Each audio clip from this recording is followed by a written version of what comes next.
Ang hagupit na Dos por Dos.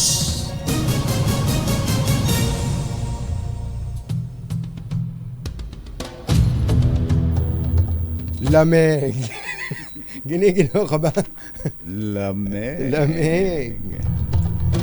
Upang matuldukan na ang mga espekulasyon na maamyandahan pati ang political provisions ng konstitusyon, nag-aimpo ng Resolution of both Houses number 7, RBH number 7, ang tatlong lider ng mababang kapulungan ng Kongreso.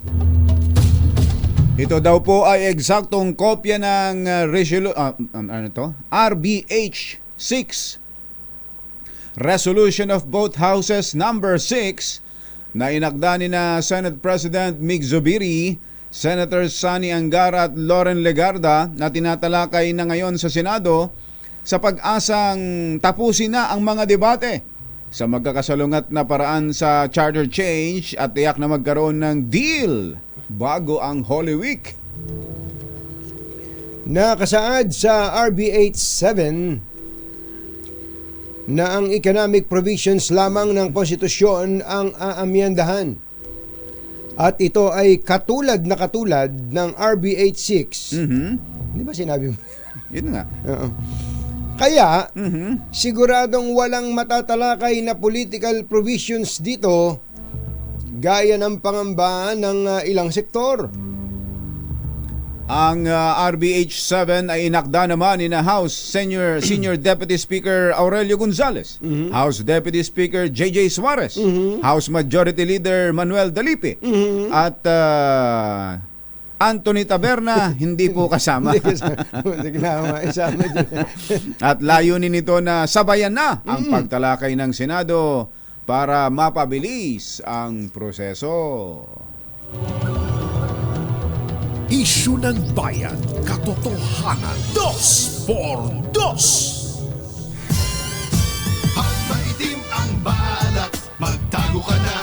Dos por Dos. Si Jerry at si Anthony, narito na. Dos por Dos. Hahataw ng todo, urado ka.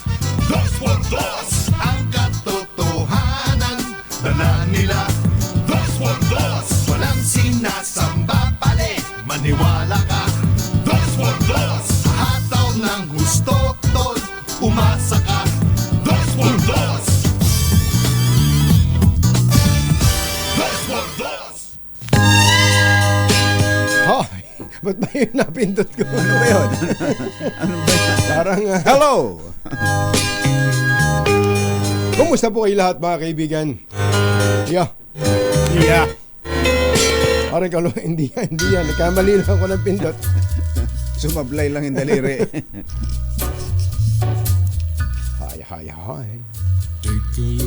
Maganda morning. Labing. Lamig. Magandang umaga, bayan! Bayan! Ito po si Anthony Taberna. Ito po si Jerry Baha. Muli pong sumasa inyo ang Dos por Dos.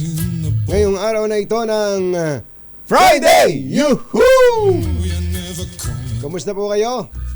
Mga textmates, mga text partners, may nagte-text pa ba ngayon yung ginagamit yung SMS kumbachero? Parang bihira na no?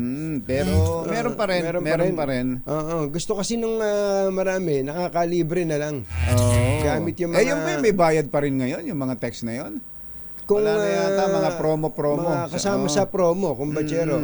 Pero pagka minalas-malas ka pa rin, bayad ka pa rin. Hindi katulad nung araw na bawat text mo piso. Okay, 2 Dati, piso, gano'n. sa same network, tapos pag magkaibang network, 2.50 yata yun dati. Totoo yun, kumbachero. Ngayon, kumbachero, ang ginagamit na ng marami, ang... kung kung naka-iPhone ka, iMessage. Kung meron kayong signal pareho, meron kayong yung data. kahit walang data, walang internet. Hindi pwede. Data Kailangan may data. yung kaya iMessage. yung iMessage kasi kung yun parang cloud . Oo. Tapos yung Yung Viber. Viber, ayan, Viber. Sabi nyo iba, pag Viber, hindi tayo mahuli. Hindi totoo yun. Hindi totoo yun. Yung TV na ngayon ng Viber, kuhang-kuha na yan ng mga maniniktik. Isang politiko ang nangumpisal sa 2x2. Nito lang mga nakakaraang araw na ang Viber pala nahahack din, nakukuha rin. Totoo. Nakuha yung kanilang conversation. Conversation. Oh, yan, yung conversation. Conversation. At naipadala pa at naipadala dun sa babae. Oh, hindi. Oo, kaya ano Kaya patay. patay. Patay. Kaya Kumbaga, kung iniisip mong safe na safe, Oo. ang iyong mga Conversation. Hindi pala. Hindi sa Viber. Hindi rin safe sa Telegram. Akala ko dati yung Akala Telegram ko, okay. yun. Magandang gamitin yung Telegram dahil kahit malaking file ng video, Telegram. maipapadala mo kay niyang dati safe naman talaga ang Telegrama, di ba? Oo. Minsan kaya papadala mo yan dati sa RCPI. hindi yun. Hindi ba yun? Hindi Ano yun. ba yun? Yung app na Telegram, parang messaging app din yun. Nung mga nakaraang buwan, kumbatsero, yan na pag-usapan na nahack ito. Nahack din. Nahack. Isipin mo, kaya naniniwala akong nahack. Si Ate Cheryl Cosim natin. Si Ate Cheryl. May message sa akin ng kung ano-ano. Sabi ko, hindi. Magme-message ba si Yang ng ganito? True enough, pagkalipas na ilang araw, nag-a-announce siya sa kanyang social media accounts na nahack yung kanyang Telegram. Tinetext ka na inuutangan ka? Hindi, iba. Iba? Talaga? Iba. Ito mas matindi. Si Aramina. Nag-message sa akin. Din. Telegram din ang gamit? Telegram din ang gamit. Ano sabi? Hi. Hi. Di ako naman. Hello. Kumusta mo yung mga kaibigan? Hindi ba nakita ni Mami Sel? Pinakita ko nga. Sabi ko, may message sa akin si kaya lang ako, medyo kinabahan ako. Kinabahan ako, bakit ganito ang i-message. Pero nung sabihin mo, nung ipakita mo ba, wala kang suspecha na nakita na muna niya bago mo ipinakita sa kanya? Ay, hindi naman. Wala Wala akong suspecha. naman. In fairness and in fair view sa aking misis. Hindi siya... Wala siya. Meron kasi akong kilala ganyan ng cellphone ko. Meron kasing iba ganyan na uunahan na kung batyero. May nag-message sa akin na ganito. Hindi ko, ba't kaya nag-message ito? Oo, ganun. Nangyari, inisente. Kasi nga naramdaman niya na naispatan na yung message. Ganun May kilala akong ganun. Saan ba galing niya? So Telegram na delikado rin. Kaya nga, sabi ko, merong bago ngayon yung WhatsApp. Tagal na rin yung WhatsApp na yan Matagal na rin yan. Kala ko pa naman Kaya nga, dati nga may kasunod yan WhatsApp guys. What's up, guys? Di ba dati na yan? Yung vlog. Pero sa isang round table discussion nung isang Biyernes ng gabi, kung saan andun din yung politiko na umamin, na nagsabing merong nakahack doon sa kanilang conversation. Lumitaw sa round table discussion na yun. Na ang merong isang medyo hindi pa medyo safe pa na gamitin. Yung blue ba? Yung blue? Hindi. Blue? Anong blue? Blue ang icon? Yung signal. Ayun, blue. Yun nabanggit. Alam mo kung sino nagbanggit noon, kumbatsero? Sino? Si Eli Saludar. Yan ang magaling. kailangan niya. Jerry Pa at Anthony Taberna sa 2x2 sa Pero sabi nga, kumbatsero ng iba, wala pa ring tatalo. Hindi po sa Alaska. Kasi iba yun wala pa ring tatalo sa old school na messaging. Which is yung mga parang Nokia 3210. Meron pang gumagamit pero hindi 3210. May mga nakikita ako, ano tawag doon? Analog kumbatsero na yun daw ang hindi basta-basta nahahack. Pero kaya pag nakakita ka naman ng gumagamit ng ganun, alam na this. Alam na this. It's either maidar na yung gumagamit nun o kaya naman second phone niya yon. Ayun. Second phone niya yun. Kasi maliit yun, madaling Maliit. itago. Oo, madaling itago. Minsan iniiwan sa sasakyan, ganun. Ba't mo alam? Pagpasok ng Ba't bahay. mo alam ito, May nahuli na kasing oo. ganyan eh. May kilala ako nahuling ganyan Ay, ganun, eh. oo. Oo, nakakalimutan niya na itinago niya nga pala sa sasakyan. Ipinagamit niya sa misis niya. Nako, yung patay sasakyan. tayo. Nakita niya. Nakita. Nako, Oo. patay kang bata ka. Oo. Hindi nakita yung mga inbox. Yun, nakita. Yun pa naman, inbox saka outbox. Ganun lang hindi mo yun. na-send. Nung araw, nako mga kababayan ko, dapat po ay maingat kayo sa inyong mga messages. Dapat ay wala tayong pangamba sa ganun. Subalit in the advent of technology, marami din pong magagaling. At sabi nga po ng PNP, nito pong nakaraang December o last quarter ng 2023, lumundag ng gusto ang mga kaso ng cyber crimes. Ayan, yung ako, mga scamming na tinatawag. Tulad lang nitong, di ba, pinaasa tayo na kapag ka na-i-register ang SIM card, ay mawawala na yung mga kalokohan na yan. Wala na yung kalokohan na yan. At yun din ang inakala natin. Ngayon, magugulat ka kung batsero, may mga nagme-message sa atin. Normally, pagka, halimbawa, bangko, Union Bank, nakalagay doon, message ka. Meron pa rin, ano? Totoo to. At least, legit to. Kasi nakalagay, yung magme-message sa'yo, Union Bank. Ngayon, may magme-message sa'yo na mga letters na lang din. Halimbawa, PPI Bank. Halimbawa, sino kaya itong PPI? Pero hindi number ang lumilitaw. Hindi number. Yun mismo kung batsero ang para bang nasa phone book mo agad. Yan po ang sinasabi ngayon mga kababayan ng mga telecom companies na bagong pamamaraan, estilo ng mga nang i-scam sa atin. Wag na wag daw po kayong pipindot. Pagka meron pong link na nakalagay doon, halimbawa wag na wag. may sinabi sa inyo na may ganitong matatanggap, just press the link o log into. Pagka sinabi pong ganun, wag na wag tayong papatol dahil pihado, scam yun. Napakaraming mga scammer ngayon, mga kababayan. Ito kayang natanggap ko, eGov.ph. eGov.ph. eGov.ph. Totoo kaya ito? eGov.ph. Ano ba nakalagay? Ano ba message? Good news! Sabi. Magandang balita. Ikaw Can now access your national ID. Maaari mo lang magamit ang iyong national ID. PhilSys, PhilHealth, and GSIS on the new eGov.ph app. Click. Ayun, may link na nakalagay. May click. To download eGov.ph app for iOS and Android. Wala naman akong nagiging transaction na ganyan. Ba't ako nakatanggap ng ganito? Ganon. Medyo kabahan ka niyan, Ayan, kapag wala ka ng wala ka naman transaction na gano'n Halimbawa, may napanalunan ka, wala ka naman sinalihan. Yun. Medyo kakabahan na. So, ayan, eGov nakalagay? eGov.ph. Sa SMS to, kumpatsero? SMS. SMS? Paano kaya yan?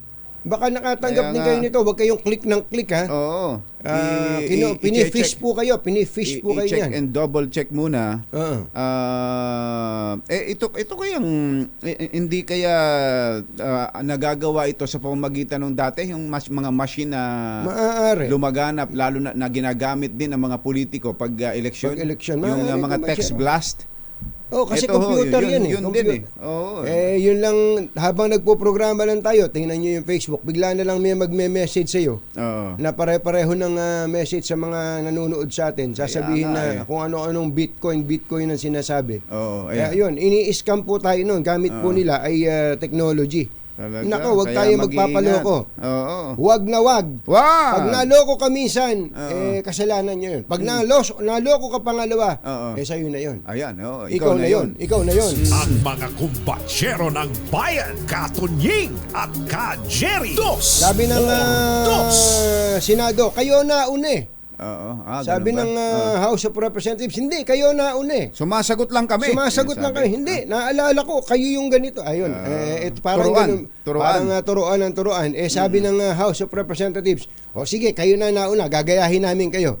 Ito po, narinig niyo po yung pambungad namin, Kinopya na lang po ng mga leader ng House of Representatives ang RB 86. Ito po yung Resolution of both houses number 6 ng Senado. Ayan. Ito po, ang banner story po ngayon ng Philippine Star. Philippine Sabi, Star. Yung bang iba? Mm. Nabanggit ba dyan yan? Yung iba hindi eh. Hindi. Oo, ibang mga headline ng ibang mga pahayagan. Ito po yung banner story po ng Philippine Star. Yun nga, ginaya na lang ng House para daw patunayan ang kanilang katapatan. Oo. Para wala nang maging problema, wala nang masyadong mahabang usapan. Kasi karaniwan kapag may pagkakaiba sa version ng Senate, sa version ng House, pag-uusapan pa yan, matagal na debate pa yan. Kaya magkakaroon sila ng consolidation, ayan, pagsasamahin, magkakaroon ng compromise. Ayan, sabi ho ng Kamara, eto na, kung ano yung nasa inyo, yan na rin ang andito sa amin. Kaya anong susunod ngayon dyan? Ayan, ang mangyayari ba dyan susundan na ba talaga nila yung unang napag-usapan? Ang una pong napag-usapan ay yung timeline na March. March. Tatapusin sa March tong usapang yung deliberasyon o pagtalakay sa Chacha amending the economic provisions only. Only. Ba't ba minamadali yan? Meron bang hinahabol talaga Ang hinahabol yata dyan, Kumbachero, ay isabay na sa 2025 elections yung magiging plebisito. Sabi naman ni COMELEC Chairman George Garcia, hindi pwede. Ayan na nga. Hindi pwedeng may national election na iba, hiwalay dun sa talagang nakatakda. Bagamat maganda yung intensyon, makatipid. Para makatipid. Oo. Abangan po natin kung magiging okay na ba dito ang Senado. Ayan, okay na. Total naman ginaya nyo na. Ito na ang nakalagay. Nakasulat na to sa bato. Magkakasundo na to. Magdududa pa rin. Hindi. Pinapakagat nyo lang kami. Pinapadama nyo lang kami. Magdududa pa rin ang kasi kung Kamara may mistrust ayun na nga sa magkabilang meron panig. Ng ganun. Pero sa Senado, in fairness to the Senate, yung inassign para mga siwa sa pagtalakay dito, si Senator Sani Angara, tuloy-tuloy yung kanilang isinasagawang hearing. Yung subcommittee, yung subcommittee. At kahit nga si Senator Robin Padilla, ang chairman ng Committee on Constitutional Amendments, okay, sabi niya, okay yan, si Senator Angara. Sino ba naman hindi okay kay Senator Angara? Disente. Dissenting mag-preside ng hearing. At hindi lang yun, Kumbachero. Dito ba sa babag ng Senado at ng mga senador at ng mga kongresista, narinig nyo ba si Senator Sani Angara na nakisali-sali at nagsalita ng masasakit laban sa kanyang mga kasamahan sa Kongreso? Magandang obserbasyon niya, Kumbachero. Wala kang narinig na very statesman itong taong ito. Nakita lang Sani siya. Angara, Nakita lang si Senator Sani Angara sa likod nung isang nagwawala. Naggagalaite. Sabi ni Congressman Marcoleta, naglulupas. Nasa likod at parang nagliligpit ng gamit at gusto nang umalis. Parang nanliliit sa kanyang mga naririnig. Sa mga naririnig niya sa mga kasamahan niya. Ayun, si Senator Sani Angara, very gentleman at kasi siya mismo dating congressman dating congressman. Alam niya na dapat ay nagrerespetuhan sila. Kaya Senator Sani Angara, kung nasaan ka man, ikaw ba'y nasa Aurora Province dahil anniversary ng Aurora kahapon Province? yata nandun. Kahapon. Baka naman pwede ka namin matawagan. Sabi siguro, binulan niyo pa ako. Gusto niyo lang pa ako ma-interview. Oras po natin. Achi, Mr. Jelom Tang, Lakyam Chap Kauhun, 6:19 ng umaga, ACS Balita. Susunod na! This time check is brought to you by ACS Manufacturing Corporation, ISO certified, maker of world-class quality Pride detergent. Makatotohanan, balitang maaasahan, ACS Balita. Walang makakaligtas, walang makakalampas. Saan mang sulok ng kapuluan, Luzon, Visayas hanggang Kamindalawan, basta't may balita, ipagwagwagan ng sikat na tagapagbalita. ACS Balita, kasama ang 2x2 tandem Anthony Taberna at Jerry Baha. ACS Balita. Ang programang ito ay hatid sa inyo ng ACS Manufacturing Corporation, ISO Certified, maker of world-class quality Pride detergent.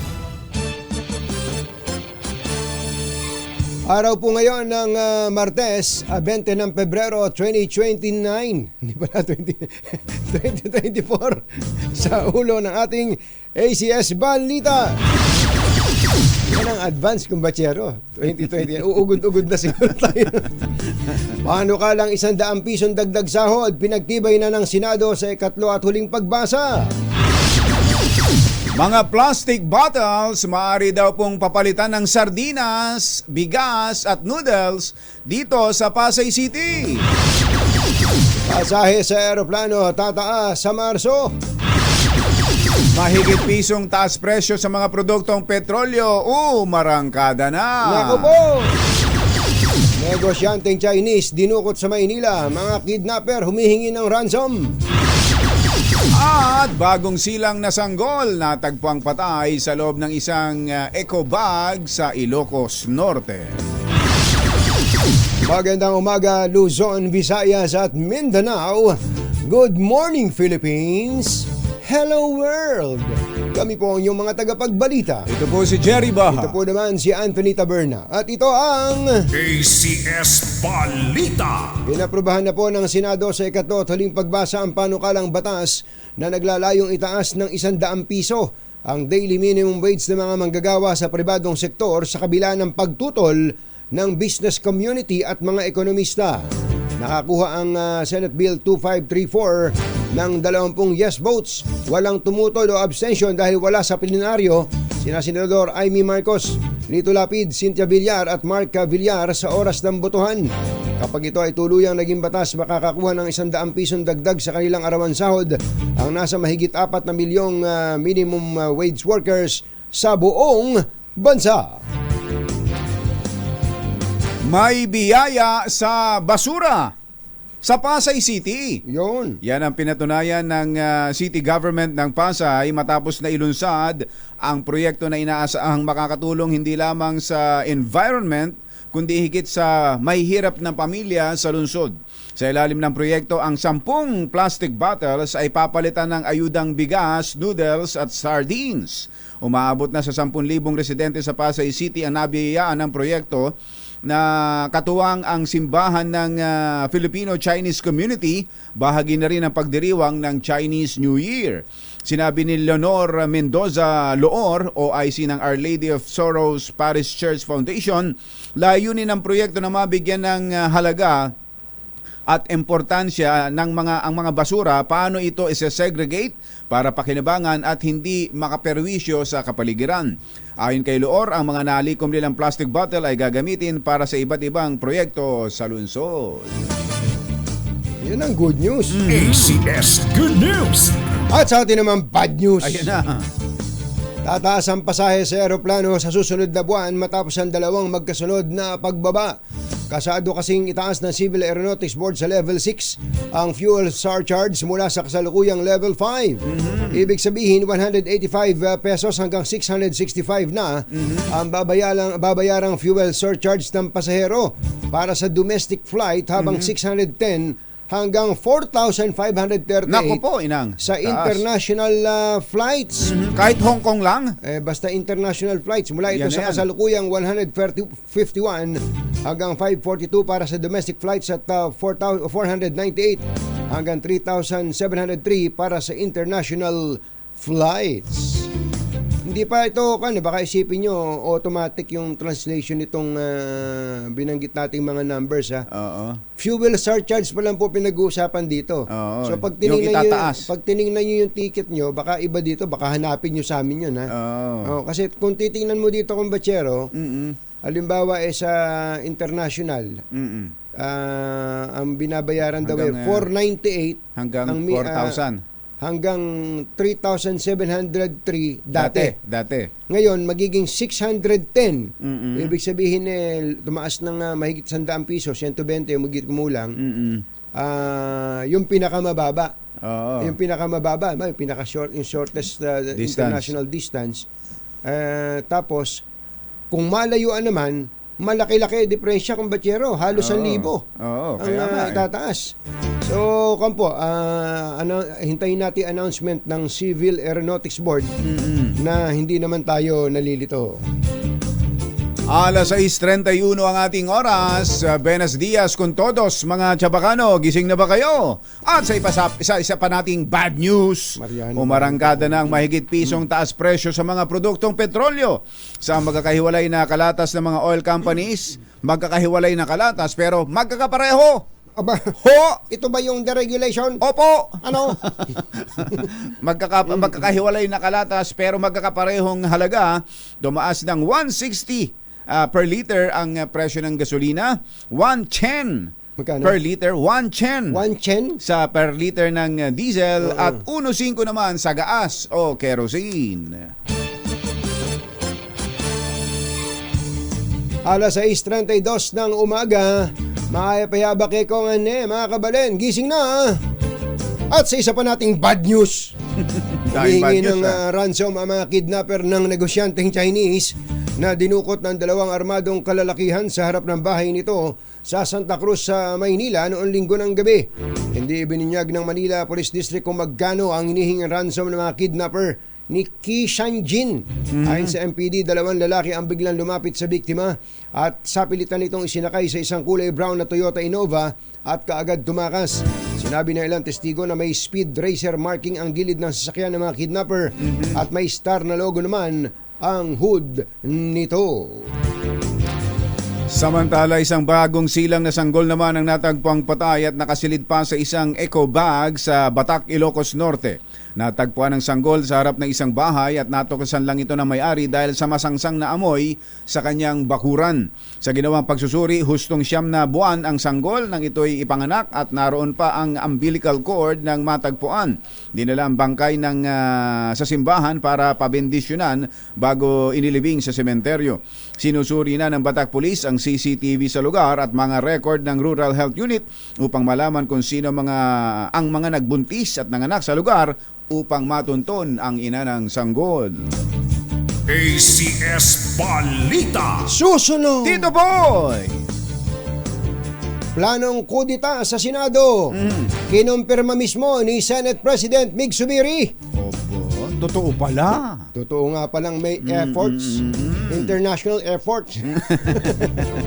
Hindi domestic efforts.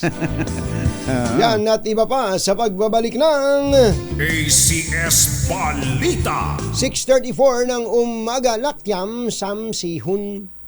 This time, programang ito ay hatid sa inyo ng ACS Manufacturing Corporation, ISO Certified, maker ng world-class quality pride detergent. Hi! Maganda morning! Ano bang araw today, kumbatsero? Today is Laundry Day Friday. Yuhu! At pag Laundry Day Friday, all you need is Pride washing machine detergent. May triple stain away formula kaya tanggal ang makapit, madikit, malupit na dumit man siya, kaya easy ang labada. Kaya pala mula noon hanggang ngayon, all you need is Pride. All you need is Pride. ACS. Kasama ang 2x2 tandem Anthony Taberna at Jerry Baja. ACS Balita. Alas 6:40 na ng umaga, ibinunyag ni Senate President Juan Miguel Zubiri na may mga pagsisikap na sipain siya sa pwesto mula pa noong nakaraang linggo. Kaugnay nito, sinabi ng Pangulo ng Senado na siya ay matindihan na nakikipag-usap sa kanyang mga kapwa senador na pawaan niyang tumanggi na may alam sila sa pagbabago ng Senado. Wala ako alam dyan, Wala, hindi ako. Hindi ako. Baka yun. Hindi, wala. Pero SP, yung project ko Alam mo na, ha? Alam mo na. Ako bahala dyan. Basta hindi ako. Bata mo ko. Walang iwanan, Senate President. Bata mo ko. Ayan, Naalala ko tuloy nung kay Erap yung manghuling araw ni Erap. May nagpuntahan pa sa malaking... Oo. Sir, Dito tayo. Tapos pagbukas ni Erap ng TV, nasa EDSA yung mga kausap niya. Talaga. Ang bihira. Sinabi po ni Zubiri ang ganito, I am extremely honored. Teka, para iba yan. Naiba Para boses. iba yan. Naiba boses, ano? I am extremely honored Ako'y lubos na nagagalak. Dalawa. to serve Para maglingkod at the pleasure of my colleagues. sa kasiyahan ng aking mga kasamahan. I Ako live ay aalis na. I leave it to the wisdom of our majority. Ayan, ipinauubaya ko yan sa mayorya. Yan po ang sabi ni Senate President Migs Zubiri. Matindi. Actually, tayo lang kumbatsero. As early as Friday ba natin napag-usapan to? Na may kuplat laban kay Meron Senator talaga. Migs Zubiri. Mabuti na lang siya na nagkumpirma. Na meron daw pong efforts. Ang sabi niya, there were efforts to have him replaced. Kaya ang ano talaga, nasa kanya ngayon yan. Kung Nasa paano kanya. niya mahahadlangan yung kudita na yan. Alam nyo naman, numbers game dyan eh. Oo, talaga. Pagka nakakuha ng simple majority, kumbatsero, simple majority, meaning 13. Oo, 13. Kung may 13 po ang magic number, tanggal na ang Senate Ang President. Senate President. Tapos siyempre, kung patatalsikin ng sitting Senate President, merong parte ng kudita yung papalit. Talaga. Sino ba? Sino ba ang mga lumulutang ngayon ng mga pangalan? Andiyan po yung pangalang una, Grace po. Senator Grace po na graduating. Andyan sa din Senado. andyan din yung pangalang Jinggoy Estrada. Jinggoy Estrada kailan? Well, matagal na rin naging Senate President pro tempore yan. Kumbaga, may leadership. Si principal ba? Si Senator Cynthia Villar? Nabanggit din yan. Hindi mawawala yan. Ba't niya kasama dyan? Siyempre, yung mga nandun ma'am, bata mo ako. At nabanggit din, Senator Mark Villar. Yung mag-ina parehong nabanggit. Parehong nabanggit. Kaya nga nung naman. nabanggit yung pangalan ng mag-ina, sabi ko, malabo ito. Doon pa lang, medyo malabo ito. Kasi kung hindi pwedeng doon pa lang, mababasik na yun. magka-agaw pa yung mag-ina. Lalo na si Senator Mark, tahimik yan. Tahimik lang yan.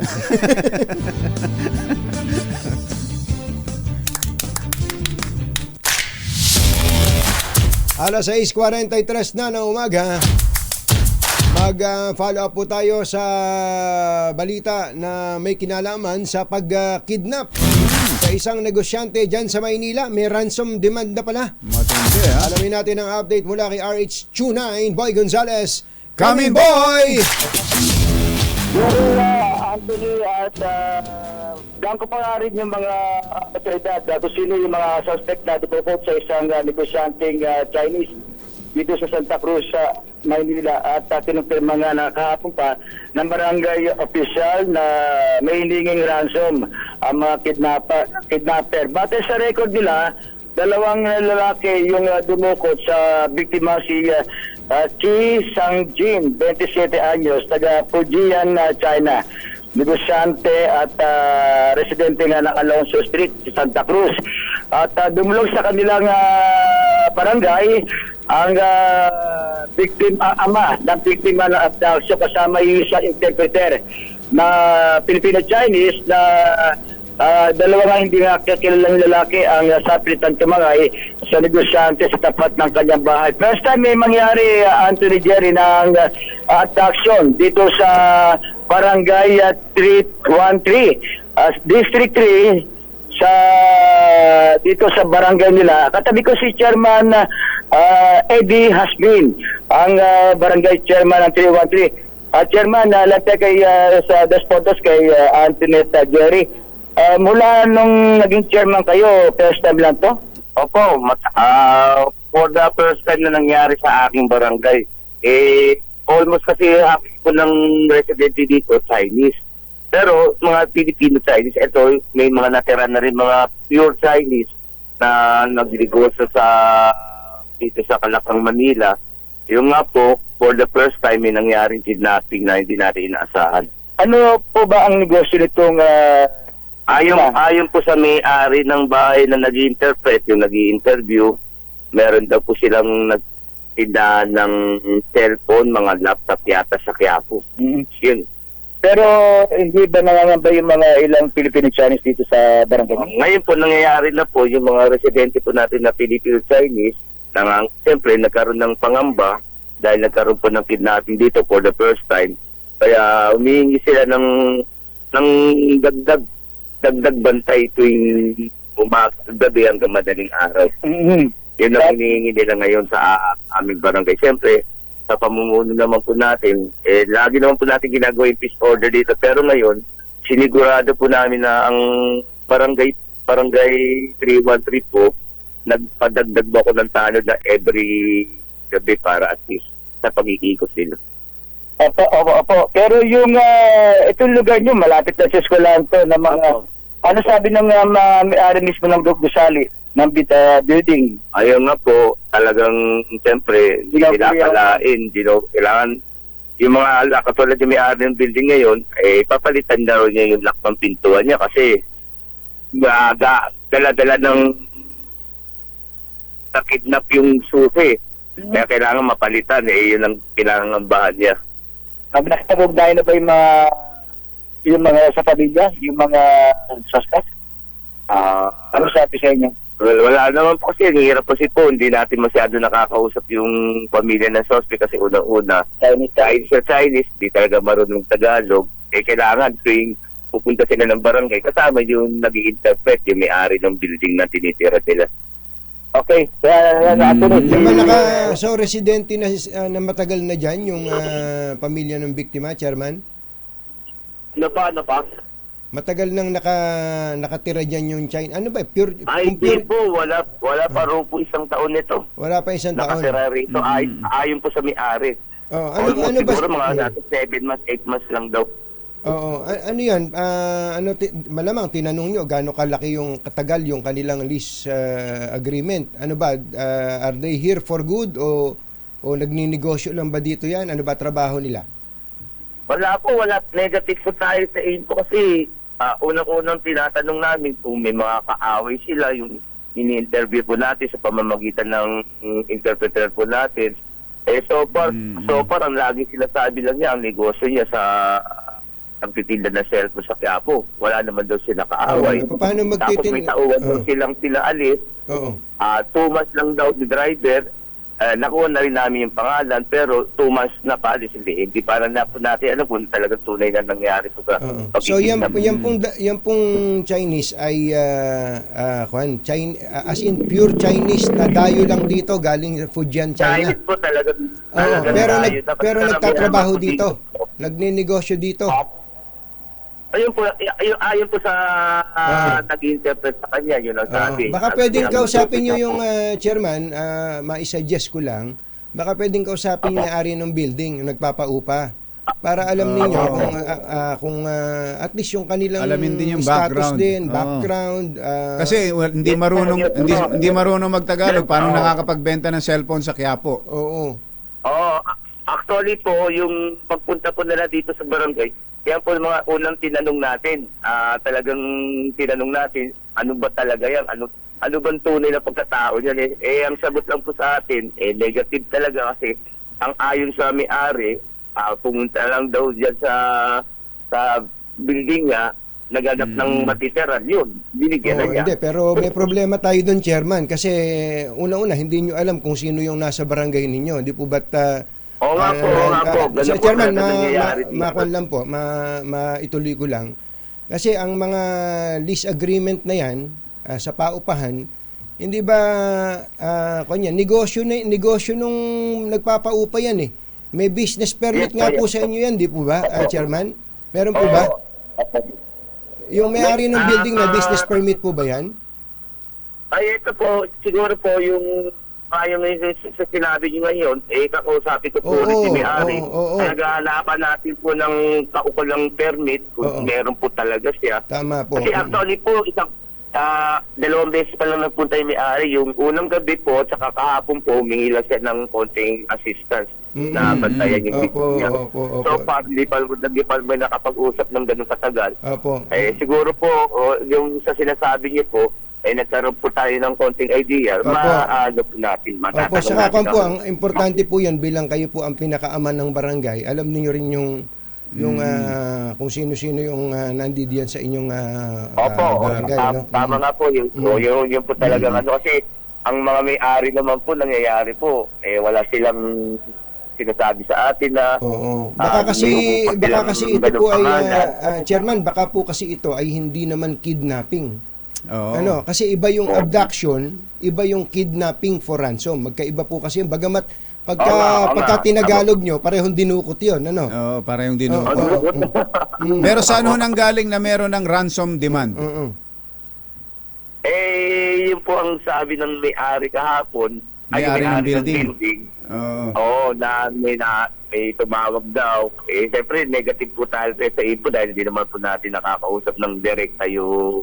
Oo, pero yung may-ari ang ng building ang nagsabi sa inyo. Nagbibigay ng info. Magkano daw ho ang nagtatanong. magkano daw yung ransom na nabanggit ba sa inyo?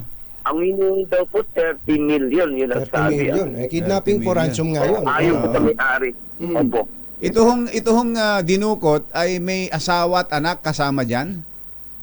Opo, kasama po. Opo. Ilan pong anak? Isa lang yung ayon sa info po natin sa yung may-ari. Isa lang yung May isang anak. lang po yung anak yung kasama dyan. Opo, okay. Chairman, salamat po. Opo. Salamat Thank you, sa thank you. Maraming Maraming salamat. Magandang Apo. umaga po sa Apo. inyo. Papa. Boy? Okay, si Okay. Chairman Eddie Haspin ng Barangay 313. Para sa kauna-una sa Pilipinas, di sa Recito si Boy Gonzales, tuloy-tuloy sa pagbabalita, tuloy-tuloy sa serbisyo, sama-sama tayo Pilipino. Nagatid sa kabuuan ng ating ACS Balita, ito po si Anthony Taberna. Ito po si Jerry Baha.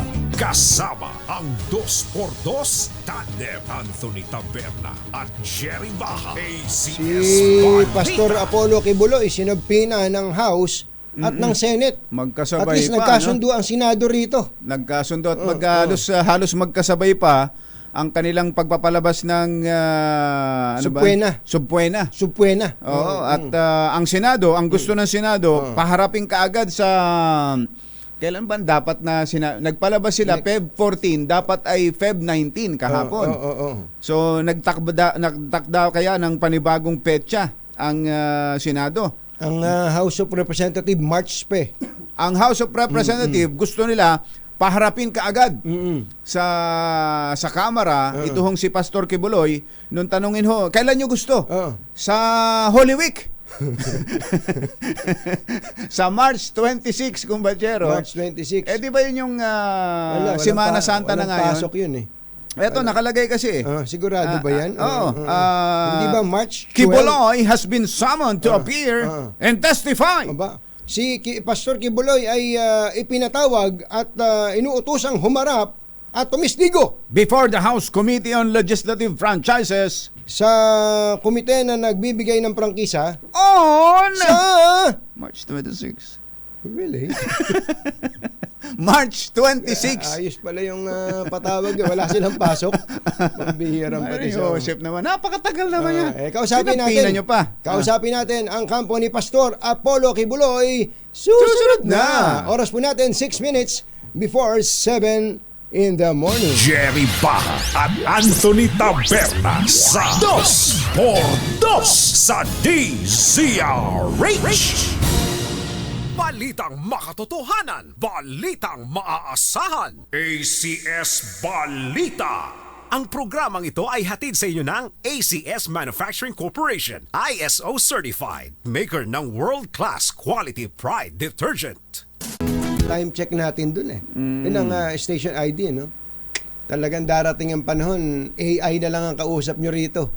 Ang nagdo-2x2, hindi na kami. AI na. AI na. Kaya medyo handa nyo na sarili nyo. Dapat yung mga nakikinig sa atin, AI na rin kayo. Oo. Yung mga nagko-comment. Mga nagko-comment, yung mga trolls natin dyan. At meron pala tayong tagapanood, inaabangan tayo religiously para tayo ay ibas. Isipin mo, may ganon? ginagawa niyang makinig, iniinis niya yung sarili niya kapag pakinig sa atin pero naniniwala ako nakikinig siya at nanonood kasi yung makikita mong comment niya ayon sa dinidiscuss natin eh. Meron palang ganon, ano? Yung bang gusto niyang inisin yung sarili niya araw-araw Oo nga, mahirap yun Mahirap yun. Kung gusto mo sirain lagi ang araw mo. Ayun ang kaligayahan niya, sirain yung araw niya. Kaya akala niya siguro papansinin natin na papangalanan siya. Hindi ka namin papangalanan. Sabi nga nila, why will you feed the trolls? Na! Masamang tao lang ang takot sa dalawang to. Kaya kung maitim ang balak, magtago ka na! Anthony Taberna, Jerry Baja. 2 por 2. 2 por 2. Siguro ay kausapin na natin ang Isyu ng bayan, katotohanan. 2 por 2. issue talaga ito sapagkat malaking problema para sa kanya. Sabihin na natin, malaking problema para sa kanyang kliyente. Ang kliyente, Pastor Apollo Kibuloy. Na kapwa ipinapatawag ng Senado at ng Kongreso. Sino kaya ang pagbibigyan dyan? At meron kayang pagbibigyan? Kaya Pastor Apollo Kibuloy. Yes sir, kausapin natin ang kanyang abogado, Attorney Ferdinand Topacio. Attorney Topacio, magandang umaga po sa inyo. Si Katunying po at saka si Jerry. Ang ganda ng pagkaka-intro natin, ano? Sabi siguro ni Attorney, hindi, mag-intro muna kayo ng pangunahing balita. Sige. Balitang bagong-bago, balitang dapat alam mo, balitang magdadagdag ng talino dahil bagong impormasyon, makibalita, unang-una sa DZRH. Pangunahing balita kasama ang 2x2 tandem nina Anthony Taberna at Jerry Baja. Mainit nagbab.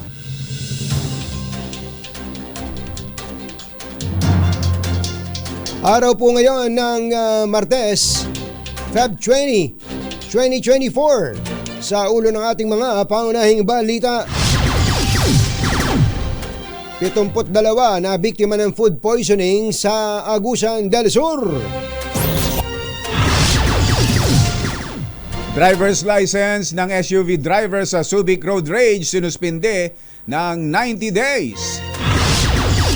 Empleyado ng BIR arestado sa extortion. Bureau of Immigration nag-I am sorry sa mahabang pila na naranasan sa NAIA.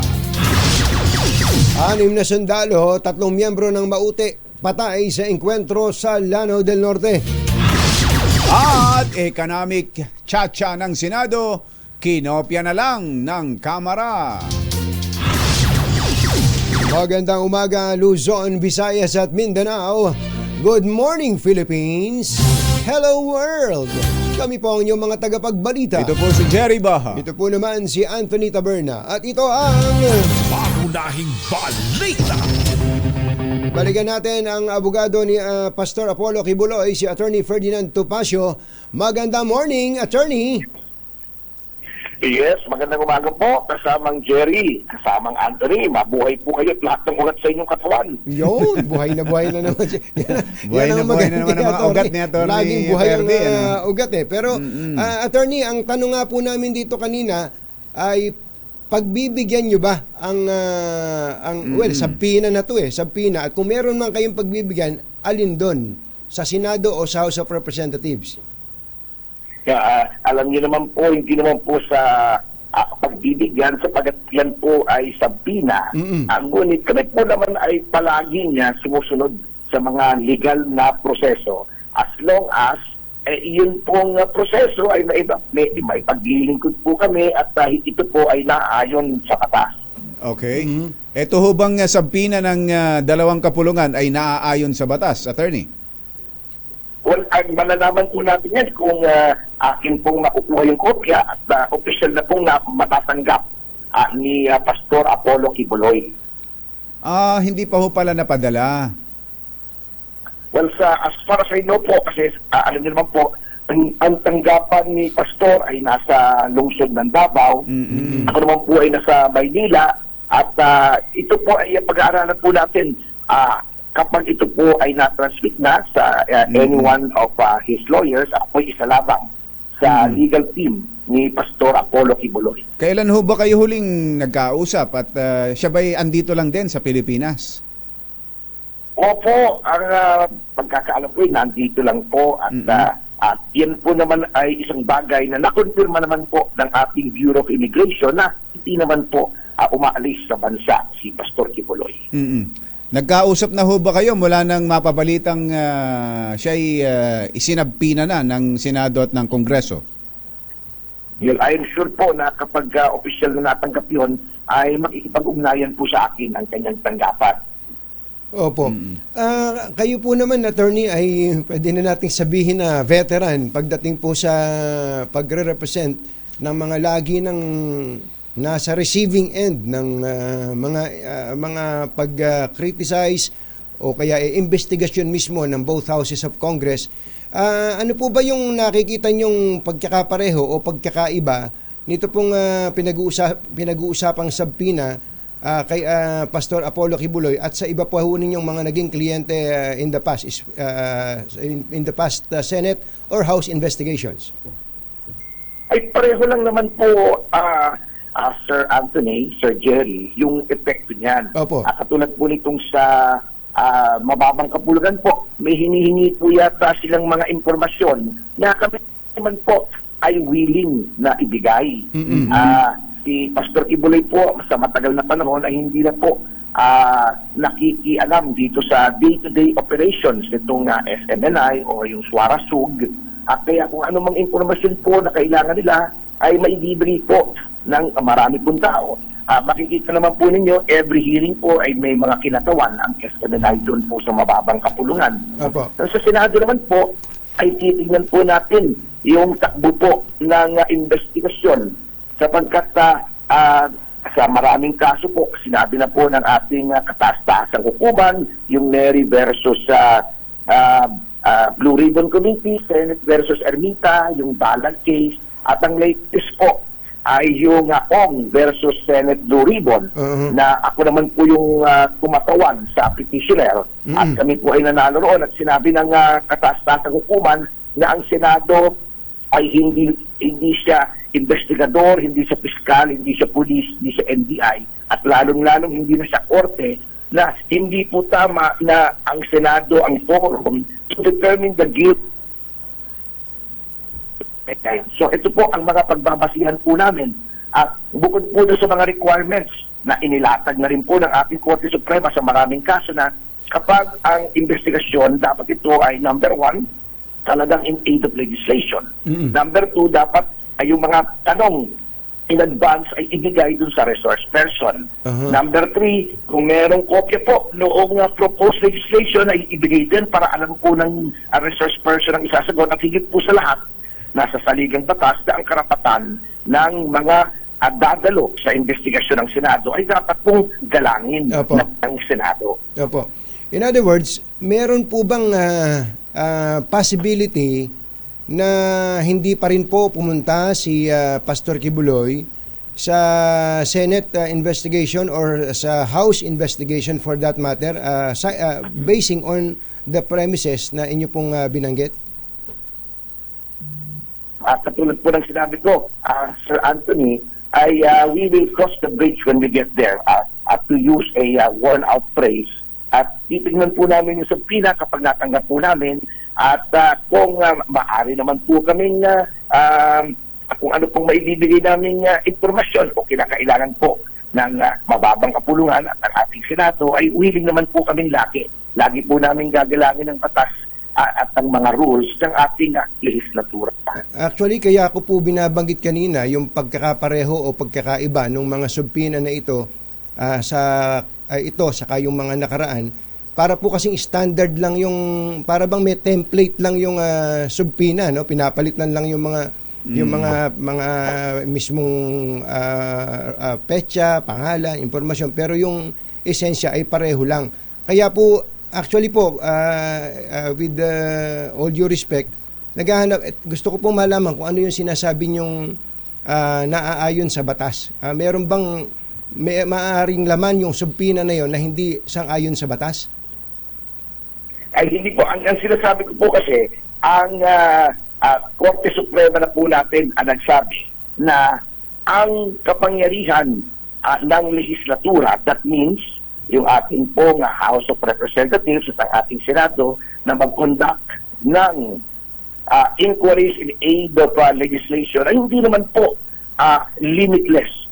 Ito po ay may limitasyon sapagkat lahat naman po ng kapangyarihan sa ilalim ng ating saligang batas ay may limitasyon. Katulad po nitong sa Senado, yung sinasabi po nila in aid of legislation, ang nakikita po namin, ito po ay ang investigasyon po ito ay ang tinitingnan po ay yung sinasabing human trafficking o yung sexual abuse.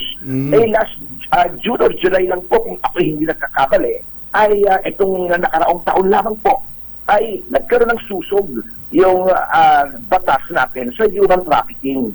So, kung ito po ay wala namang pagtutungo ang legislation at ito po ay sa nakikita namin ay nagpo-focus dito po sa alleged guilt or innocence ng isang tao para sa krimen, ang proper forum po dyan ay ang hukuman natin. Una po ay pwede silang mag-file sa piskalya. Pagkatapos nila mag-file sa piskalya, kung may probable cause, ito po ay lilitisin sa hukuman. Hindi po ang Senate. At ang Korte Suprema po nagsabi po yan, hindi po kami. Kanya nga po, ang pag-aaralan po namin ito, kung ito ay tama na inquiry in aid of legislation. So kung mapapatunayan ninyong hindi naman na talaga ito in aid of legislation, anong recourse ninyo, attorney? Well, marami po naman tayong legal recourses. At iyan naman po, may gabay na po tayo sa mga past decisions ng Supreme Court katulad po ng saong. Di ba po, pinatawag. At inulong pa. Di ba sinabi po ng Korte Suprema ay lumampas po sa kapangyarihan yung ating Senado. So marami na. Dapat po naman kasi ay tingnan po ng ating mga senador yung pang mga panuntunan ng Korte Suprema with respect to the boundaries of legislative inquiry. Ang nangyayari po kasi ginagawang instrumento pag-uusig o pagtutulig sa o ginagawang bully pulpit para yung kanilang personal na agenda ay maisulong nila. Hindi na po in aid of legislation ang nangyayari. So Supreme Court ang takbuho ninyo. Sir Anthony, Sir Jerry. Ganun po, option po ninyo to file a case before the Supreme Court para po kaugnay po nito, attorney? Opo, at this point, siyempre po, bagamat ginagalang po natin ang ating Senado at ang ating mababang kapulungan, kami naman po sa mababang kapulungan, lagi po kami nakikipagtulungan. At yung pong mga papeles na hinihingi po nila, binibigay naman po namin. Nawawala. Kanya naman po yun. Napuputol-putol po kayo. Pero hindi po kami susuway. Kami po ay susunod sa kung anong proseso po ang legal under the circumstances. Attorney, mabibigat yung mga pahayag ng mga humarap sa Senado. May mga sexual abuse, physical abuse at kung ano-ano pa. Sa ngayon ho ba may naka-file ng kaso? May kinakaharap bang kaso ngayon laban sa inyong kliyente kay Pastor Apollo Kibuloy na may kinalaman dito? Yung kaso po yun, yung ibang mga complainants na yun, ay kasi yung file ng kaso dito po sa Pilipinas, yung iba po ay na-dismiss, and in all those cases, hinarap naman po ng aking kliyente yung mga paratang laban sa kanya. Yung iba naman po napuputol. Partner, pakiayos mo nga yung sayang. Attorney, sandali babalikan namin kayo, napuputol ho eh. So actually ang ganda nung punto na yun eh. Doon sa as we speak, meron pa bang pending case si Pastor Apollo Kibuloy? Complaint sa piskalya o meron bang pending case sa husgado laban kay Attorney Kibuloy, Pastor Kibuloy, kaugnay nung mga may kinalaman sa mga physical paratang, abuse, sexual abuse. Kasi kapag napakinggan mo yung kwento tungkol sa sexual abuse, usapang lalaki to Sasabihin mo, napakawalang iha pala nitong pastor na to eh. Pagka narinig mo na hindi mo na hindi mo pa siya nakukuha yung side niya. Pag napakinggan mo yung mga paratang sa kanya, mabibigat talaga. Andiyan na ba ulit? Nakabalik na? Kasi yung linya natin kay mabigat attorney. yun eh. Mabigat yung... Kaya ang tanong ko, yung bang mga taong yun ay nakapag-file ng kaso? May binabanggit si attorney kanina na may mga kaso na na-dismiss. Ay, sa ngayon, meron bang pending case pa? Sherwin, andiyan na ba si attorney? Saka tingin ko meron pa isang tanong doon. Kung meron pending case kumbachero, hindi ba maaari ba na ang Senado ay Ayun na nga. Sub judice na yun. Magsiyasat na may kinalaman doon sa pending case. Sa Kung may pending okay, andyan na. Attorney? Attorney, magandang umaga po uli sa inyo. Yung pong naiwan tanong ni Kumbachero. Magandang umaga po. Pasensya na po't napuputol. Opo. Ang naiwan tanong po ni Kumbachero, meron bang pending case either sa piskalya o sa husgado na may kinalaman sa mga aligasyon kay Pastor Kibuloy as we speak? Meron po, yun nga po yung sinasabi ko po kanina, nilililaw ko po sa ating mga nakapakinig at nakapanood. Itong mga aligasyon po ay hindi na po bago. Yung iba po rito ay nasampa na po sa piskalya natin dito sa Pilipinas, sa Davao. At yung iba po ay na-dismiss, may nakabinbig po sa aking pagkakaalam sa Department of Justice mismo, sa Baynila, at ito po ay hindi pa nadedesisyonan. Yung iba naman po ay pending po sa Estados Unidos, more specifically po sa State of California, kung saan may scheduled na po na hearing. Ayun, sa Amerika na ho yun. Ang proper forum po talaga ay hukuman kung saan ready naman po pumarap. Si Pastor po ay may mga abogado sa Amerika, they are ready to defend him there. Opo.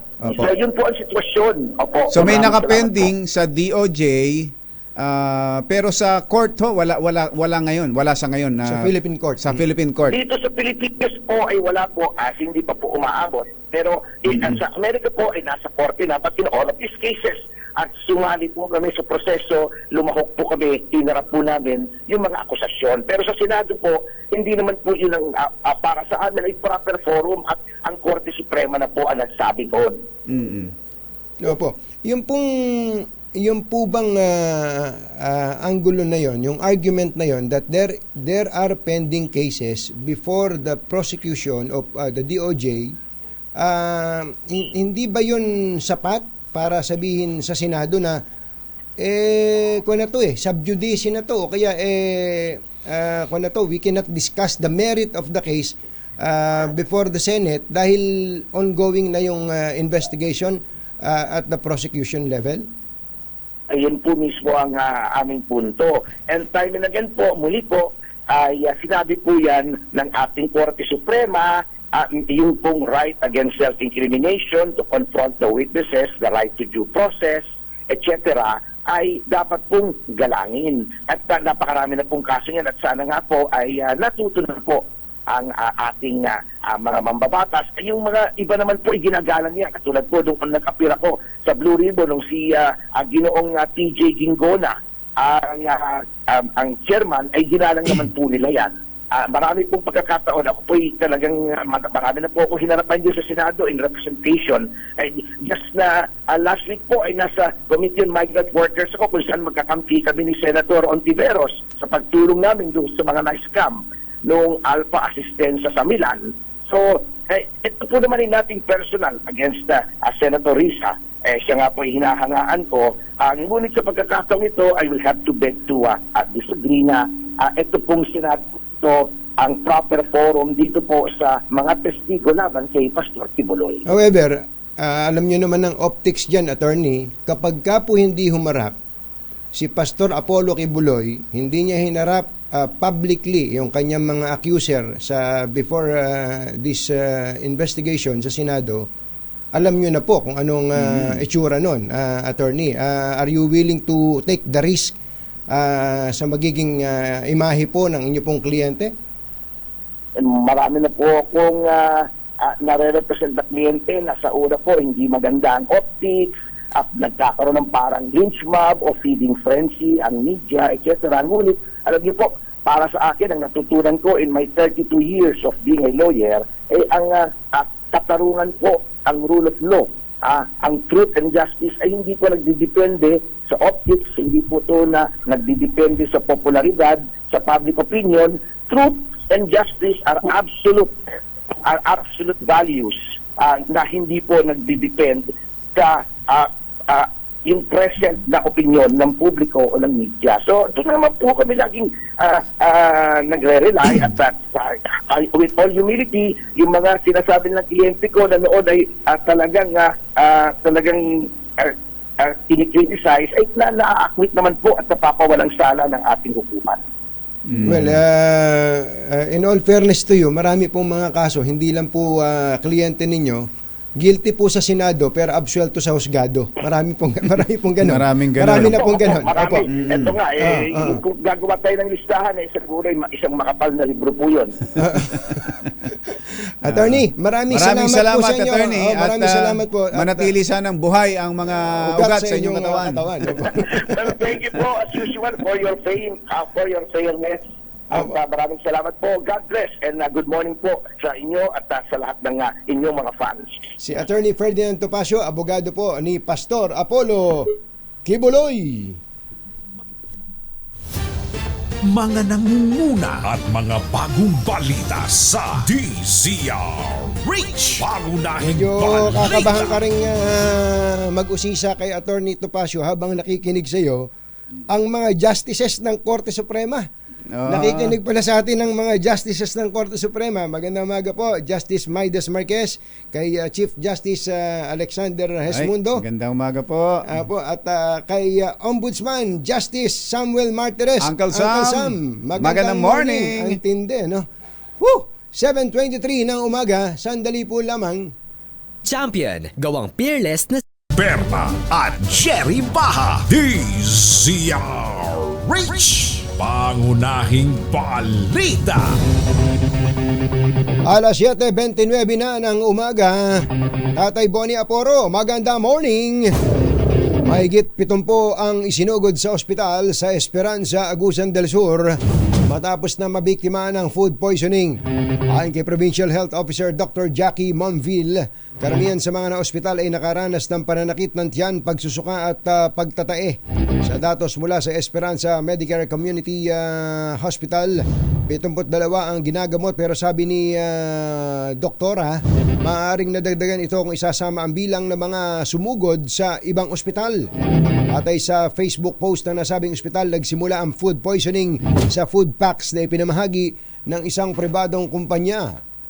So nagsimula po pumasok yung mga pasyente, no? Unang pasyente siguro mga pa 6 p.m. Tapos sa ngayon dumadagdag pa, pero mas hindi na ganun kadami yung pumapasok, no?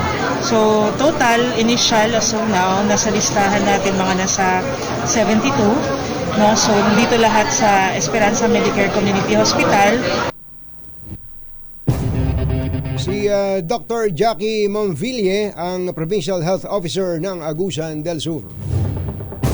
Sinuspindi na ng Land Transportation Office ng 70 araw ang lisensya ng driver ng SUV na sangkot sa kaso ng road rage sa Subic Bay Freeport Zone. Ayon kay LTO 3 Director Ronnie Montejo, ang babaeng driver ay residente ng Morong Bataan, ngunit ang SUV na minamaneho nito ay nakaregister sa isa ring babae na residente ng Makati. Sa inalabas na show cause order, inatasan ng LTO ang registered owner ng sasakyan at ang driver na magsumite ng notarized explanation 7 araw matapos itong matanggap. Bukod dito, kailangan din silang personal na humarap sa hearing ng LTO Region 3 na isasagawa sa Marso 1. Noong Pebrero 17, nangyari ang insidente sa kahabaan ng Beniktikan Road sa loob ng Subic. Alas 7:31, kami po ay humihingi ng paumanhin sa mga sumusubaybay sa atin sa YouTube at Facebook. Dahil kanina po ay nag-fluctuate ang aming internet signal, pero nakabalik na po tayo sa YouTube. Ayan, kailangan nyo lang i-refresh. I-refresh nyo lang po ngayon at kung hindi pa rin po nagre-refresh, maligo na kayo. fresh na po kayo nun. Refreshing po yon. Kaya iba pa rin talaga ang transistor radio. Iba, hindi nawawala eh. Kanina kasi panay ang pakyut natin dito, yung mukha lang pala, wala tayong audio. Wala tayong audio. kaya nagpe-freeze naman daw pala. po tayo. Pasensya Sayang na po. naman. Ang Sayang laki naman. nang nawala sa inyo. Ang totoo lang, kay laki nang nawala sa inyo.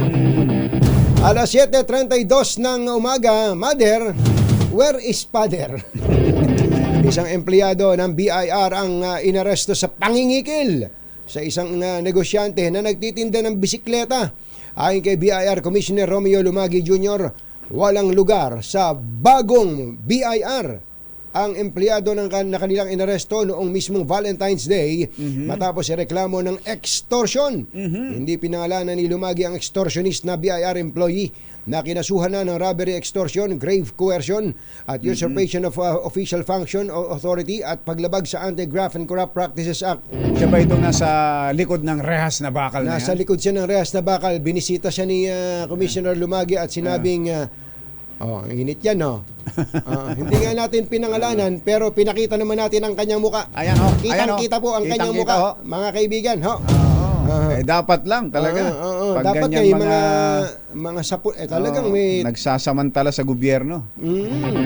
Marami pa yan, Commissioner. Lumitaw sa investigasyon na ang BIR employee ay makailang beses nang humihingi ng pera Ayun, sa nako isang po. establishmento na nagbebenta ng kids bikes at wala itong official function sa BIR Taxpayers Department. Yan na, mga nahirate. At sabi ni Commissioner nga Kumbachero, ito yung mga ganitong sumisira sa institusyon. Yun na nga. Sinisira nito ang institusyon. Merong ibang mga matitino at gustong ng pagbabago talaga sa mga ahensya ng gobyerno tulad ng BIR. Pero yan ganyan nga, yan ganyan. Makasisira yan. Makasisira at mapagbibintangan silang lahat. Silang lahat. Kaya pala si Commissioner ay katakot-takot na ang pinaglilipat diyan tapos may mga napilitan ng sibakin. Meron na ring napilitang mag-resign sa pwesto. Pero yung mga yon gumagante. Kaya nga. Kaya meron pala ngayong isang smear campaign laban kay Commissioner Lumagi. Masama daw tong si Lumagi. Kung ano-ano. Kaya, sabi niya, ito ay resulta nung kanyang mga ginagawang paglilinis ngayon sa BIR. Ayan, tama yan. Di ba? Mula pa noon, sa panahon pa ng nakasulat pa sa Biblia, masama talaga imahe ng mga maniningil ng buwis. Totoo. Tanong mo si Sakyo. Si Sakyo. Si Sakyo, Ano sabi ni Sakyo? Sosoli ko na lahat. Makailang ulit pa ibibigay ko. Babalik niya. Babalik ko. Ganun talaga imahe. Kaya napakatinding paglilinis ang kailangan gawin dyan. Ayos. Samantala, Yeah. dumepensa ang Bureau of Immigration sa isang social media post na mahaba ang pila sa counters ng immigration sa NAIA Terminal 1. Diyan kasi nakasentro ang lahat ng mga international flights, lalo na yung malalayo, yung long haul na tinatawag. Ayon kay Immigration Commissioner Norman Tansinco, 8 flight na magkakasunod ang dumarating sa mga oras na iyon, ang dumating sa oras na iyon, at halos 1,800 pasahero. Mario Joseph, napakarami naman pala.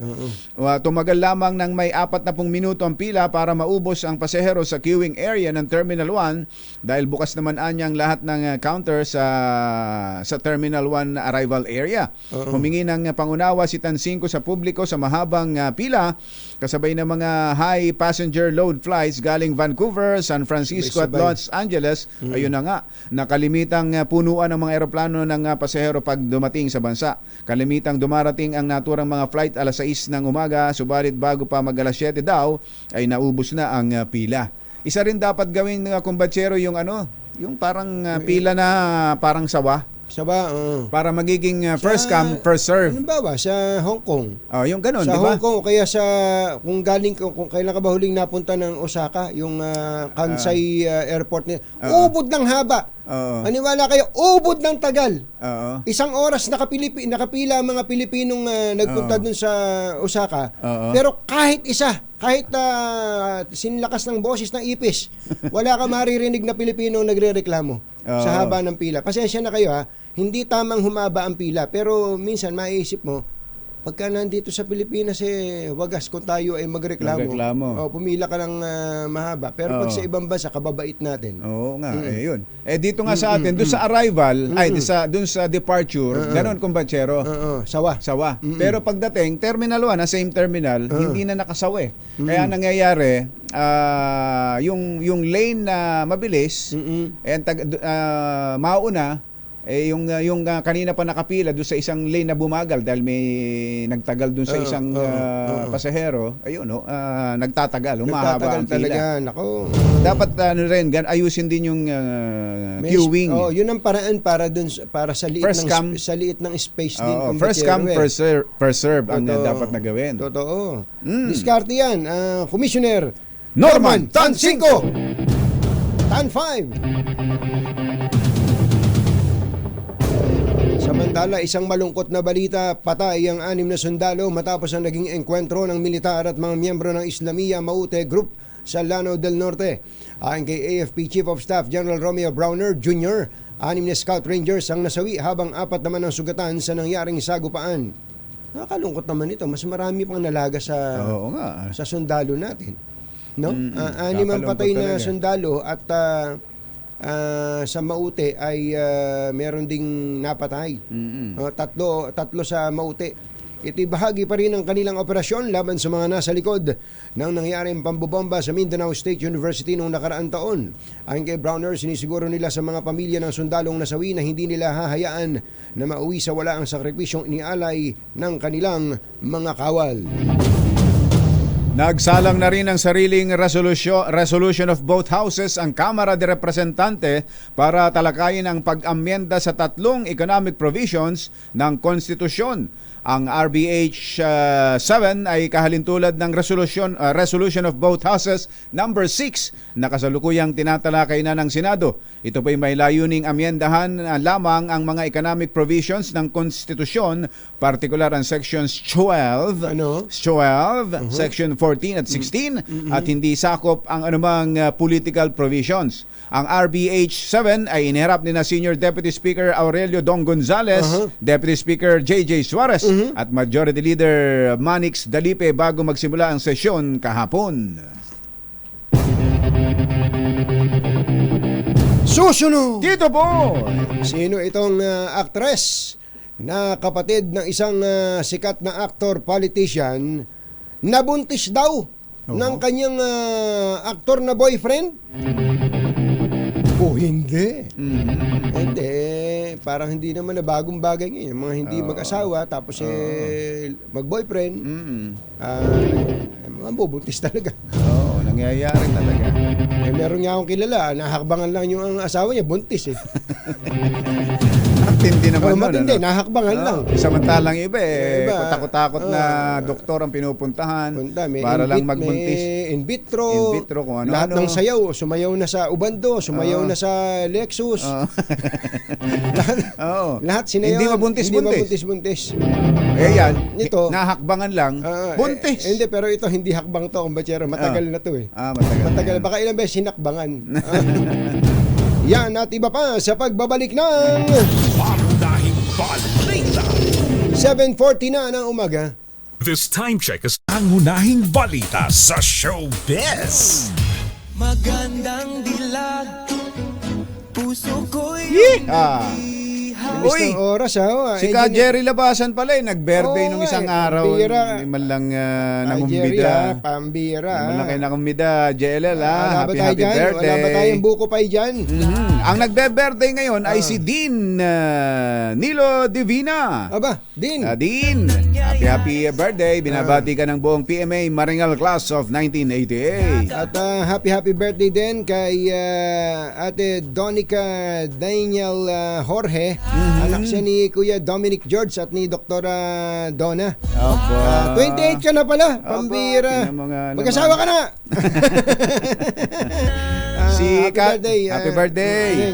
Si Kasoji Jimenez, pinsan daw ng kanyang pinsan na si Maria Fatima Baby Jimenez Cruz. Aba. Yan, happy birthday po. Pati kay Brendo Jimenez, Froilan Roy Jimenez, Architect Arturo Tud Jimenez, at Tessie Jimenez Fernandez, mga taga Lingayen, Pangasinan. Lingayen, Pangasinan. Yung mga kombatsero, taga Jensan, nandyan daw si Kuya Eric Divina Gracia. Magandang morning kay Kuya Mel Magno at sa mga traffic enforcers sa Santa Maria, Bulacan. Mga traffic enforcers dyan, ayan, napaka-traffic na ngayon dyan sa Santa Maria. Sa dami din ng tao at ang bilis ng progreso dyan. Kong Doming Mariano, magandang morning. Si Miss Maidi Bagayas, yung kanyang daw mga anak, ang alarm clock 2x2. Aba. Happy listening po sa mga marami yan, kumbatsero. Yung isinasama ng magulang, ihahatid ng magulang sa school. Nakakapakinig na rin. Kuya John Arizapa ng Bataan, magandang morning. At kay Administrator Hussein Pangandaman ng Authority of the Freeport Area of Bataan. Alam mo ba yun? Meron palang gano'n, ano? Oo, yung AFAB kung tawagin, mapakagandang lugar din. Magandang morning sa mga kawani dyan. Napunta ako dyan, kumbatsero, kahapon.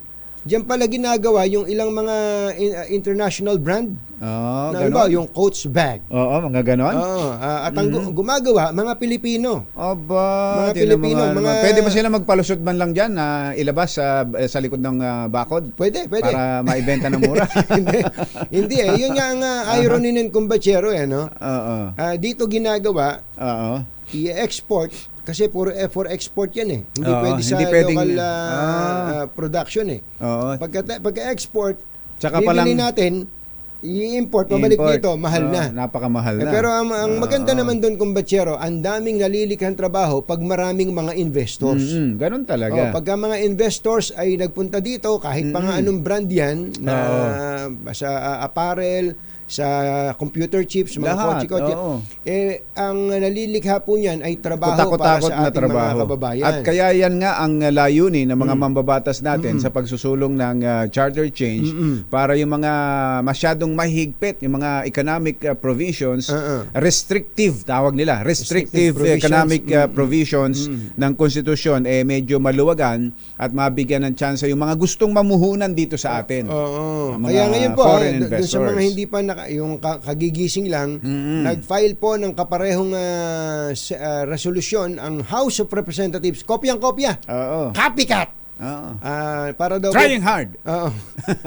Para daw patunayan, kumbatsero, na ang intensyon ng House economic provision lang. Talaga. Napatunayan yan ng House. Dapat ngayon. isulat nyo ito mga congressman. Pagka ipinilit namin ang political provision na pakialaman, sabay-sabay kaming magsasaksak sa leeg. O kaya malulusaw, lulusawin natin ang Kamara. Matitira na lang ang Senado. Yun, ganun sana. Sabi siguro nung mga congressman, sobra naman yata yung hinihiling nyo sa amin para lang patunayan na nagsasabi kami ng totoo. Ganon. Talaga sino kaya itong actress? Magandang actress. Magandang dilag. Na nabuntis ng kanyang jowa. Unang pagbubuntis ba yan? Parang una to. At ang jowa daw ni actress ay naging jowa na ng isang kilalang bading na aktor. Ganun. Ikaw na nga magbalita nito. Yung nakabuntis, naging jowa ng bading. Dating jowa ng bading. Na ngayon, nagbagong buhay na. Lalaki na. Babae na ngayon yung kanyang naging jowa. So, ibig sabihin, lalaki na siya ngayon. Alamin niya natin ang balita sa nagbagong buhay na rin na si Tita Morley Alino. Magandang morning, Morley! Yes!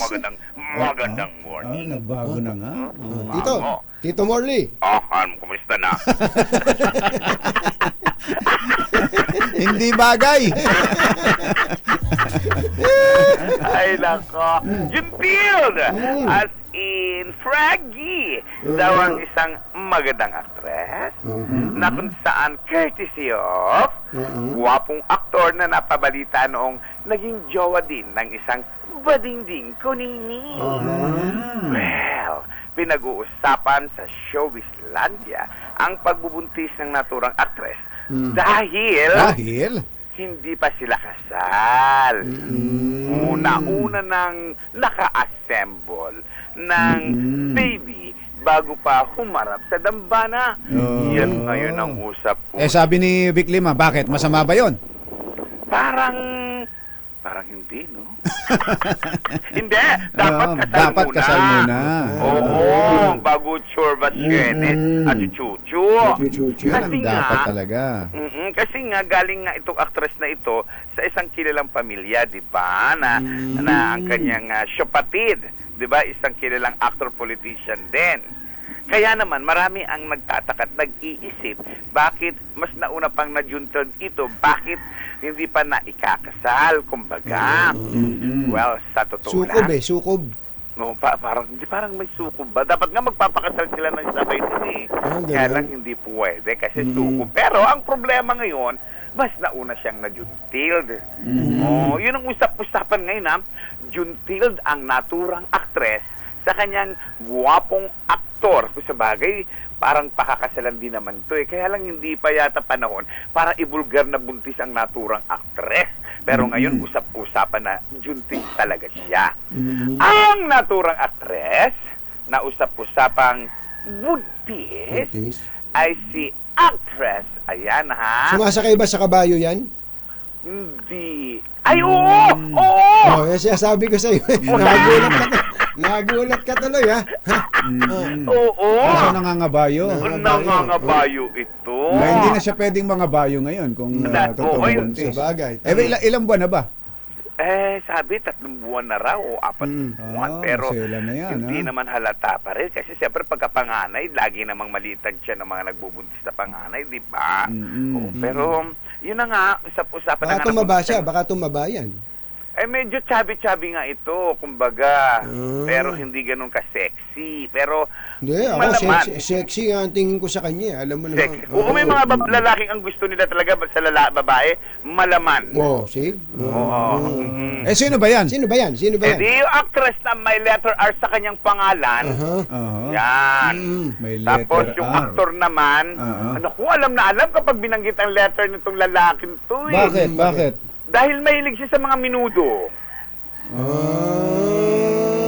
Ganon. Gets na ba? Yan ang ating DCRH. Sino yung jowa niyan dati na Bading? Ay, naku. Controversial yun, di ba? Yun nga ang dahilan kung bakit nagkahiwalay si Bading at ang kanyang singer na jowa dahil nga dito sa aktor na ito. Ganon? Sus Mariano ka. Teka muna, hindi ba yung lalaking iyan ay boyfriend din dati nung ngayon sikat na yung naghiwalay? Oo. Tama. Ganun. Ako atin lang yan, ha? Huwag ka maingay, ha? Yan ating DZRH Showbiz Hottest News! Ako po si Morley Alinio. Tuloy-tuloy sa pagbabalita, tuloy-tuloy sa serbisyo, sama-sama tayo, Pilipino. Babus! Sa sports, tinanggap na ni boxing legend Manny Pacquiao ang pagtatapos ng kanyang pangarap na makapaglaro sa Olympics. Ito'y matapos ngang tanggihan ng International Olympic Committee ang special request ni Pacquiao na siya ay makasali sa patimpalak. Sinabi ni Pacquiao na bagamat nalulungkot siya at disappointed na naging desisyon ng Olympic Committee, ay tinatanggap at naiintindihan niya na hindi na siya pasok sa age limit ng Olympiad. Anthony Taberna at Jerry Baha, DZRH, pangunahing balita. Sa ating health news, nagbabala po ang World Health Organization sa posibleng outbreak ng Disease X na maaaring magdulot ng panibagong pandemya. Yun nga ang tinatanong ni Engineer Tony Nanggil sa ni Tito Fred Reyes. Ayon kay WHO Director General Tedros baka sinapilitan si WHO Director General Tedros, it's a matter of when. What? It's a matter of when, not if. Ito daw pong pagsulpot ng Disease X Ang disease X ay isang hypothetical placeholder virus na hindi pa nabubuo o unknown infectious condition, pero ayon po sa mga scientists ay posibleng 20 beses itong nakamamatay kumpara sa COVID-19. Aba, matindi pala yan. Una na itong X na yan, ha? inilagay sa WHO shortlist ng pathogens para sa pag-aaral tungkol sa posibleng dulot nitong serious international epidemic. Pinayuhan ni Director General Tedros ang mga bansa na magkaroon ng early warning systems para sa mga bagong sakit at matatag na health services para sa posibleng pagsulpot ng bagong sakit. Naghatid ng kabuuan ng ating mga pangunahing balita. Ito po si Jerry Bah. Ito po naman si Anthony Taberna. Mga nangunguna at mga bagong balita sa DZRH. Pangunahing balita. Jerry Baha at Anthony Taberna sa 2x2 sa DZRH. Ang balak, magtago ka na. 2x2, si Jerry at si Anthony. Narito na, 2x2, hahataw ng todo. Urado ka, 2x2, ang katotohanan. Dala nila, 2x2, walang sinasamba pali. Maniwala ka, 2x2, hataw ng gusto, tol. Umasa ka, 2x2.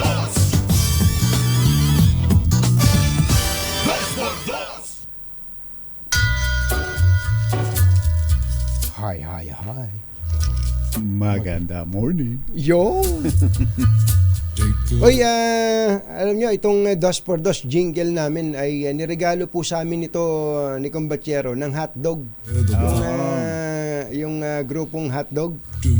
And kumbaga alaala nila sa amin to, no?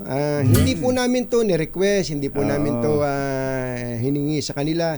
Basta kusa po nilang ginawa, nakikinig po sila sa amin once upon a time. Hanggang sa pinadala na lang po nila sa amin to at sinabing sila'y masugid na taga-subaybay ng 2x2. Kaya hindi natin malilimutan itong hotdog. Yes. At alam mo ba, Combachero, na may mga iba-ibang version na pinapadala sa atin. Hindi ko lang... Meron ka na ba dyan? Meron, pero papaayos natin. Papaayos muna natin. Sabi ko medyo mahaba, pwede bang mas maikli? Pero kung meron kayong entry, para palang pakantes ng PAGCOR yan. Pakantes ng PAGCOR. Kung meron po kayong entry at magbibigay po kami ng premyo na mga ibang rendition ng 2x2 jingle natin, magkakamit po kayo ng papremyo. Parang pakantes natin to, Combachero, sa 2x2. Bukas paririnig po namin sa inyo yung isa pong entry. Medyo malumanay naman, malumanay at medyo binago niya yung lyrics, pero hawig pa rin naman dun sa original. Yan, kaya doon sa mga aspiring musicians dyan, mga songwriters, yes. Mga music lovers. Ayan, katulad namin, kami ni Combachero, alam niyo kayo. Alam naman. Be my lady. Yun pa rin. Nagbago. Oy, baka dapat na kayo magpalit ng bubong, ha? Buti na lang may bubong na maasahan. Gawa sa state-of-the-art technology. May aluminum na. May pintura pa. Now available na rin sa pre-painted tile span. Yan, para sa eleganteng bubong na matibay na makulay pa. Mag-Cherylum pre-painted ka na! Ay, ating Annabel Tapalya at ka Toy B. Tama ang inyong hula. Tama, magaling na kayo manghula. Galing na. At ang happy 90th birthday kay Ka Uming Bautista ng San Luis Aurora. 90th birthday. Happy birthday. Siya ay ninang sa kasal ni Grace Sansano. So magbawas lang kayo ng 20. So mga 70 na pala itong si Grace Sansano. Oo, mga ganun. Little Diddy Magandang umaga kay Senate President Migs Zubiri. SB. Alam namin na kayo ay medyo nagambala din dito po sa balita. Nag-alala din. Nag-alala din, pero wala din namang masama. na ito ay maging panahon ng reflection. Totoo Baka yun. ito'y isang parang wake-up call. Wake up call. Wake-up call. That's it. Wake-up call. Maisip na, oo nga, no, baka naman naalala. Baka minsan nagiging papetik-petik na lang, petik-petiks, parelak-relak na lang. Yung iba naman medyo sumasobra sa kapangyarihan, umaabuso sa kapangyarihan. Yung ganitong mga pagkakataon ito yung tama, kumbachero. Wake up call. Wake up call. At saka wala pong magsasabi sa inyo na, kasama ako dyan. Pag tinanong nyo yan, yung mga senador, sabi niya, hindi, bata mo ako. Huwag nyo nang pilitin, Senate President Mix. Walang hong aamin dyan. Walang aamin yan. Sasabihin, hindi, wala akong naririnig na ganyan. Yan po ang mga sagot niyan. Hindi, intriga lang yan. Huwag kayong maniwala dyan. Hindi, boss, sayo kami. Hanggang sa dulo, walang iwanan, boss. Wala po, wag na ho kayong umasa sa mga ganong statement. Basta sana, do your job. Yes. Do your job well, better ngayon ayan, siguro. Tama, hindi kung lang dati, best. kung dati maayos na yung trabaho nyo, pagbutihin nyo pa ngayon. Kasi katulad halimbawa ng kumbachero, yung legislation, gaano karami bang legislation ang naipasa ng Senado under your watch sa ilalim ng LEDAC, kasi may LEDAC yan nitong isang araw lang sinabi ng Kamara na 96 to 100% ng LEDAC bills ang kanilang naipasa. Samantalang ang Senado kakarampot lang. Yun, mga kailangan lang. output. Magandang mag-imbestiga. Okay lang po yun. Pero kailangan, pag sinabing in aid of legislation, where's the bill? Where are the laws? Bye! Happy weekend! Woohoo! Damdaming bayan! Susunod na! Edniel Parosa, susunod na! Change is coming around real soon. Make us women